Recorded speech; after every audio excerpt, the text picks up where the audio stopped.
మా ఆఫీస్ ఉన్న లైన్‌లో ఒకతను చిన్న షట్టర్ గూడా అనకూడదు. అటు 3 మూరలు, ఇటు 3 మూరలు ఉంటాయి. ఏదో చిన్న అడ్డా పెట్టుకొని ఏందో పని చేసుకుంటూ ఉంటారు. ఆ ఫ్లెక్సీ బోర్డులకి ఏదేదో రంగేయడం చిన్న పని చేసుకుంటూ ఉంటారు. ఆయన ఒక నెల కాకున్నా ఇంకో నెల అయినా ప్రతి నెల 15-20వ తేదీ, 25వ తేదీ మధ్యలో వచ్చిందనుకుంటే ఒక్కసారన్నా వస్తాడు. సార్ ఒక 500 కావాలి అంటే మళ్ళీ ఇస్తాడు పాపం. ఎందుకు అంత అర్జెంట్ అంటే కరెంటు బిల్లు కట్టలేదు, కట్ చేశారనేనా కారణం. లేదు అంటే ఇదిగో ఇప్పుడు కరెంటు బిల్లు కట్టి రిసిప్ట్ పట్ట రాకుంటే కట్ చేస్తారంట సార్ చెప్పిపోయిందంట అయినా ఒక కారణం. వచ్చే కరెంటు బిల్లు 600 700 ఎంత 500 700 ఎంత వస్తుంది. అది కరెంటు బిల్లు కట్టే డేట్ వచ్చిందంటే పాపం వెనక్కి ముందుకు వెంపర్లాడుతూ ఉంటారు. ఉంటే కట్టేసుకుంటారు, లేకుంటే అట్లా బదులు కోసం అని చెప్పి తీసుకుపోతూ ఉంటారు. ఇది ఎందుకు గుర్తొచ్చిందంటే గీతం యూనివర్సిటీ ఉంది కదా, అదే బాలకృష్ణ గారి అల్లుడి గారిది. ఆ గీతం యూనివర్సిటీ దాదాపు 2 దశాబ్దాల నుండి కరెంటు బిల్లు కట్టలేదట. ఆ కరెంటు బిల్లు 118 కోట్లట.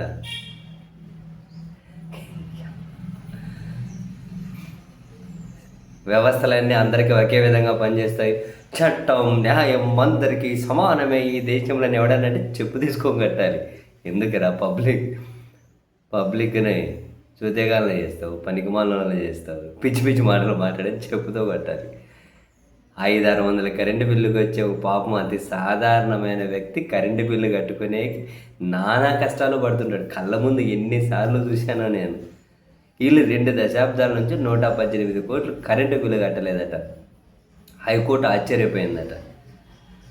దాదాపు 2 దశాబ్దాలుగా ఓ సంస్థ బిల్లులు చెల్లించకుంటే అధికారులు ఏం చేస్తున్నారని తెలంగాణ హైకోర్టు ప్రశ్నించింది.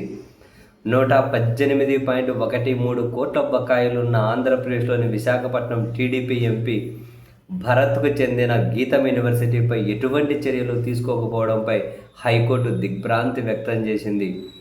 సామాన్య ప్రజలకు ఒక నీతి, ఆర్థికంగా ఉన్నవారికి మరో నీత అని ఆగ్రహం వ్యక్తం చేసింది.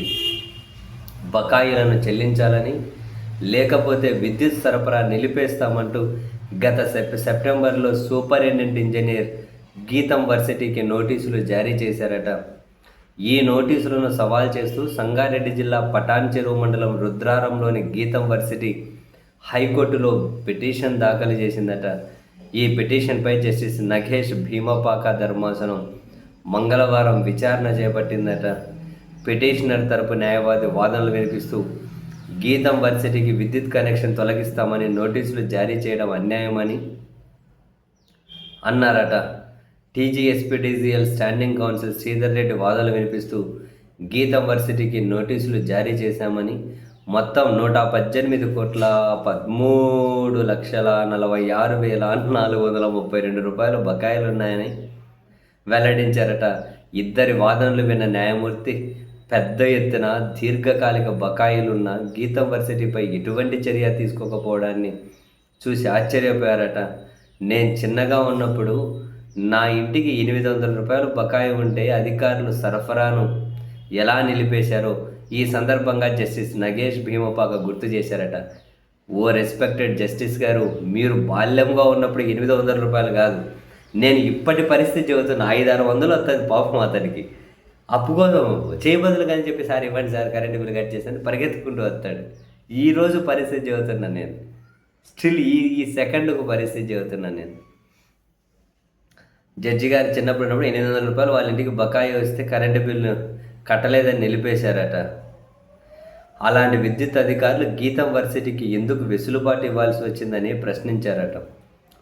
పదవుల్లో ఉన్న వారి కోసం ప్రత్యేక నిబంధనలు రూపొందించారా అని ప్రశ్నించారట. విద్యుత్ కనెక్షన్ తొలగించకుండా మీనమేషాలు లెక్క పెడుతున్నారని ఆగ్రహం వ్యక్తం చేశారట.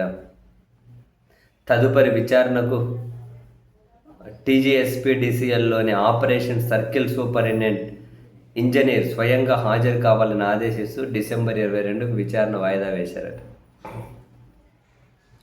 2 దశాబ్దాల నుండి 118,30,30,00,000కు పైగా కరెంటు బిల్లులు చెల్లించుకుంటే విద్యుత్ కనెక్షన్ కట్ చేయలేదా? మళ్ళీ కట్టకపోతే కట్ చేస్తామని నోటీసులు ఇచ్చారా? కట్టకుండా ఆ నోటీసులు పట్టుకొని తెలంగాణ హైకోర్టుకు వచ్చారా వాళ్ళు.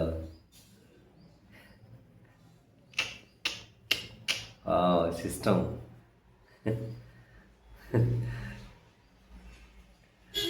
ఏం మాట్లాడాలో కూడా తెలియట్లేదు నాకు. నాకు పదే పదే మా ఆఫీస్ లైన్లో ఉన్న 500 రూపాయల కరెంటు బిల్లు కట్టలేక వాళ్ళు కట్ చేసిపోతే బాధపడి ఆ వ్యక్తే గుర్తొస్తున్నాడు నాకు ఇది చూసిన ప్రతిసారి.